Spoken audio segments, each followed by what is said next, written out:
you ready for the event? Houston Station, we're ready for the event. O. Henry Middle School, this is Mission Control Houston. Please call station for a voice check. Station, this is Congressman Lamar Smith at O. Henry Middle School in Austin, Texas. How do you hear me? Congressman Smith, we've got you loud and clear. Welcome aboard the International Space Station. Great. We're looking forward to this. Thank you very much. We'll proceed with the questions by the students here at O. Henry Middle School. Good morning, Space Station. This is Matthew Nelson at Henry Middle School. We have several future astronauts and scientists that have some questions to ask you guys today. First up is Levon Midwood.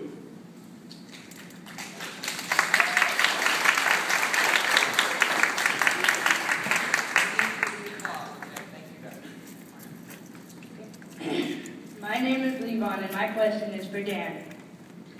How long does it take to get in your spacesuit?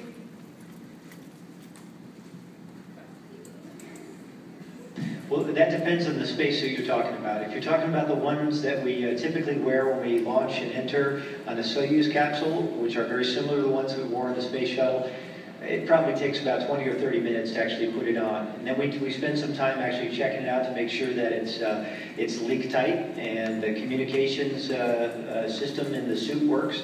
If you're talking about the spacesuit that we use to go outside when we're doing a spacewalk on Space Station, that one's a little bit more complicated, and it'll take over an hour to get that one completely donned and checked out and ready to go.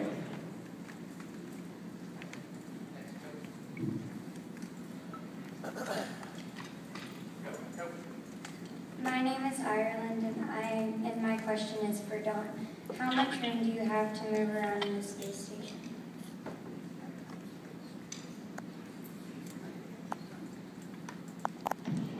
We have a lot of volume up here on Space Station. It's equivalent to living in a big house, and it's divided, instead of being divided into rooms, it's divided into modules, and we can float all around or fly between the modules.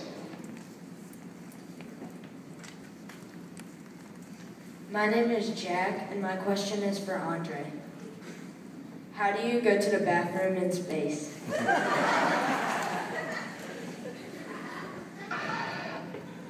This is a very essential question, a very good question actually, and a lot of people think about that. Well, we don't have weight, so we have to simulate, or we have to replace that, and we do it with airflow. So we have to put on some kind of vacuum cleaner in order to get everything in the right place, and of course you have to hold yourself as well to stay in the right position. So it's a little endeavor to go to the restroom in space, but it works all fine. Thank you. My name is Amity, and my question is for Dan.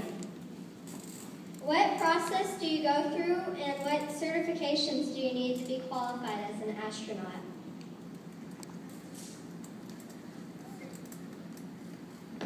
Okay, probably the first and most important thing you have to do is you have to apply for it. You actually have to send an application to NASA to compete with lots and lots of other people that want to do this.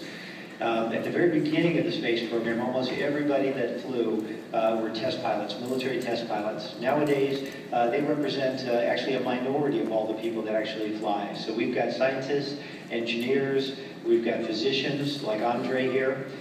We've got pilots still, of course. We even have teachers. So there are many, many different people. I think the thing that we all have in common, all of us have completed college, and sometimes a couple of colleges, or certainly more years than the initial bachelor's degree would be.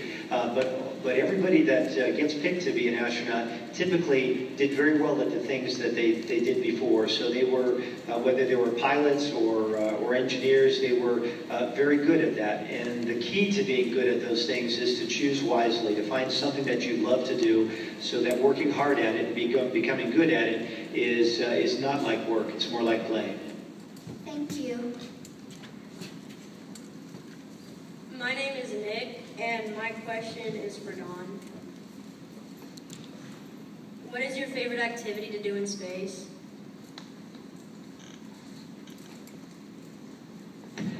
My My favorite activity to do in space is to do science experiments or engineering experiments. And we have all kinds of these that we can do on Space Station. Engineering experiments might be working on a new kind of toilet. And we have one up here that we call regenerative life support that can take the urine that we generate and turn it back and pump it back into, purify it, and then pump it back into our galley, and we use it for making our coffee. And then we have all kinds of scientific experiments ranging from experiments that we do on ourselves to physical science experiments like combustion and crystal growth. Thank you. My name is Evan, and my question is for Andre. What does it feel like to be in zero gravity, and what kinds of things do you have to do to adjust to the changing gravity?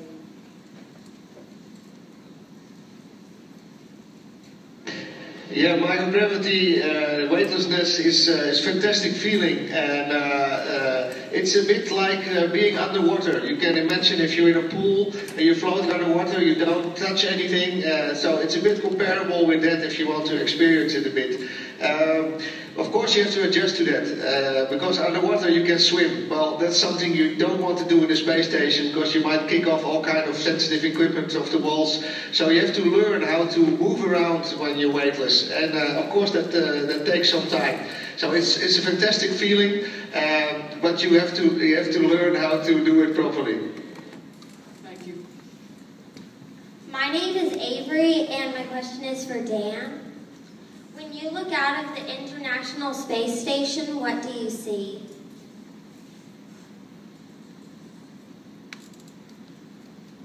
Okay, well, the first thing you see in the foreground is the International Space Station itself, which is huge. It's big, it's beautiful, it's nearly 1 million pounds, and you see that all around you when you look out the cupola, for example. The other things that you see is you see the sun, you see the moon, planets, you see stars, thousands and thousands of stars, like more stars than you would see in the darkest night when you're way, way out in the country. And the stars here don't twinkle. They are just steady, piercing points of light.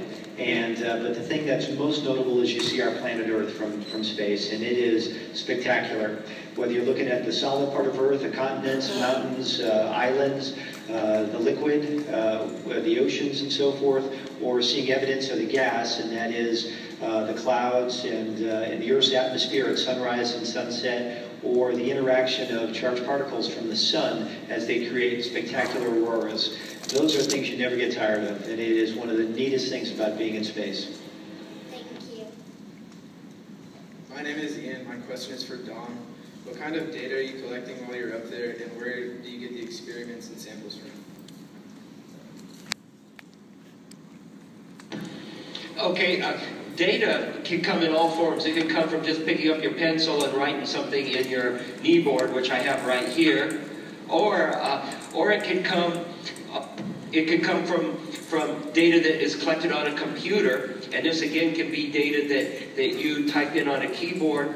A lot of the data that we collect comes in to a computer through the either serial ports or now USB ports, or even through Ethernet ports, and these ports are hooked up to the experiments themselves, and the data gets collected from the experiment and goes into the computer, and from there we use our radio system to relay the data back to Earth. And then we also have digital imagery that we can take, which is also another form of data, and again that gets placed on our computers and gets relayed back to Earth using our radio system.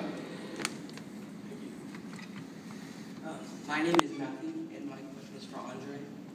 What are some of the biggest challenges you have faced while in space?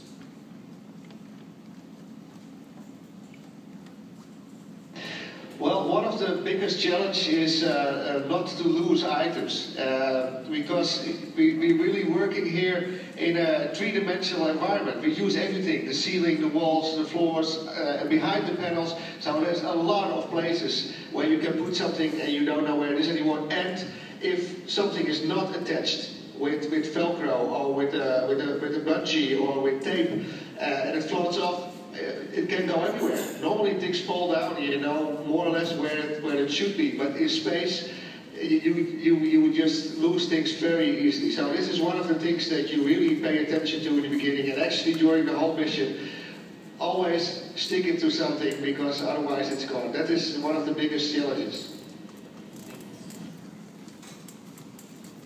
Hi, my name is Sam, and my question is for Dan. When do you think it'll be possible to go to Mars, and what do you think the future holds for NASA?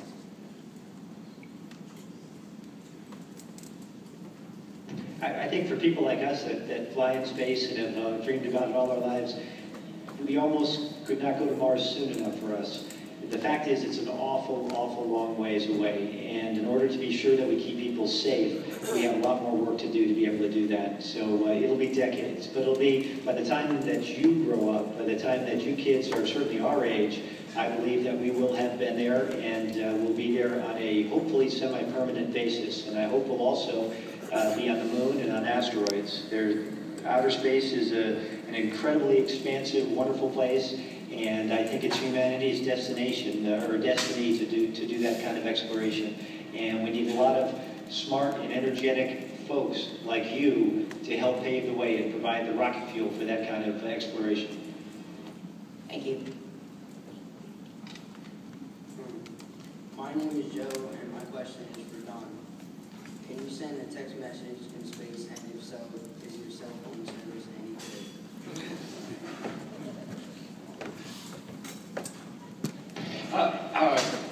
We don't have cell phones or iPhones or any phones like that in space. We do have this comm system, which I'm talking to you through right now. Works off of S-band, that's a particular wavelength range of radio communication, and KU band, which is in the microwave region. And these things go through the TDRS satellite system and then back to Earth. And so we can talk through those. We can also do emails and send other text-type messages through the comm system that's designed in the space station. My name is Olivia, and my question is for Andre. What did you eat last night?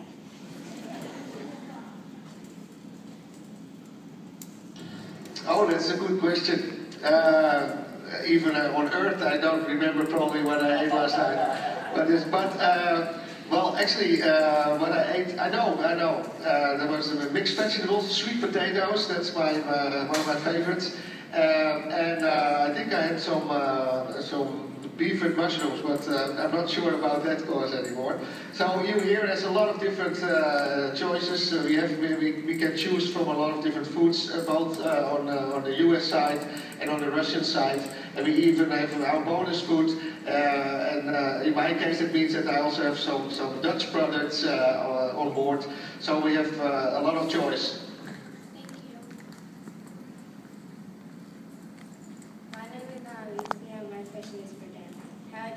Water, electricity, and oxygen up to space station.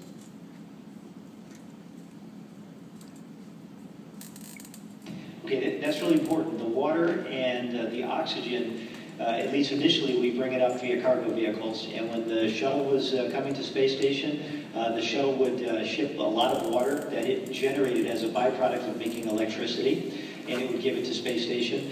We preserve as much of the water as possible up here. So like Don was describing to you before, we try our best to close most of the water cycle or the environmental control loop. So we preserve it because it's very expensive and difficult to get any kind of cargo, be it food or water or science experiments up to space station. The electricity is a little bit easier, as it turns out, and we've got almost an acre worth of solar arrays. And those solar panels we keep pointed at the sun, and we basically use those in the electrical system here to convert photons into electrons. Thank you. My name is Jamal, and my question is for Don. How do you avoid hitting things in space when you are on the space station?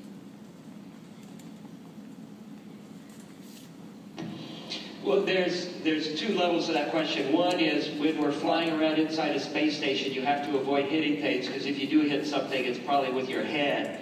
And so you just need to watch out. It's just like on Earth, you could you can trip and fall down and skin your knee. Well, here on space station, you basically don't watch what you're doing and you